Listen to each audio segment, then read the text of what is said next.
Please subscribe Trend Traveler! Salamat. Ang kasada diri safety sa Japan, no? Nya walay delikado niya ang mga sakinan mo gibig sila.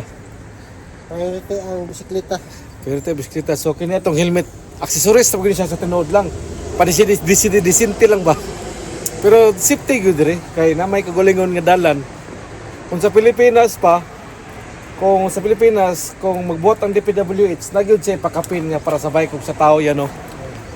Mugay dapat kung siya kasulti naman sa Pilipinas yan, bayan na yan. Kanang nagidalan sa Pilipinas, nagidalan sa bayan. Sa bisikleta para safety. Kung sa yan? Para safety ba nayagyanan sa bisikleta.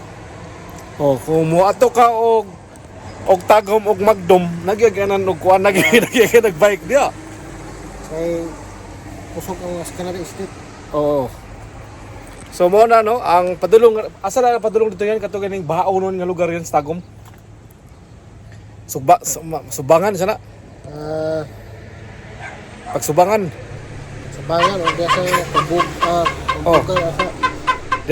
Diya sa Kuambugan padulong diri sa Tagum City, sa city gid sa street center.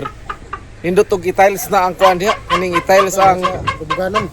i-tiles ang kuan baka naaganan og bike para pang tourist spot gid yung style niya, no.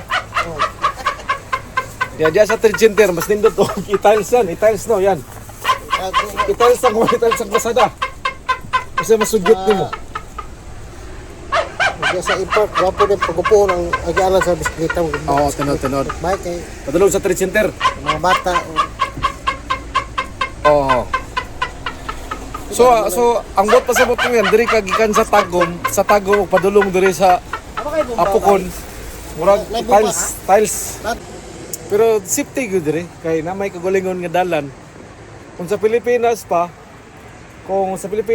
kung magbuhat ang DPWH, nagyud siya pakapin nga para sabay kung sa tao yan, no.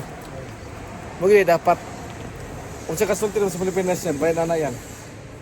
Kanang nagidalan sa bayan. Kauban na mo, shoutout kami, nasaag si Randy. O sa Kaidi. Kung sa kuwan pa na, tuwa pa na. Tagum Panabo. Ang sabot, tuwa sa Tagum, pero nasa sa Panabo.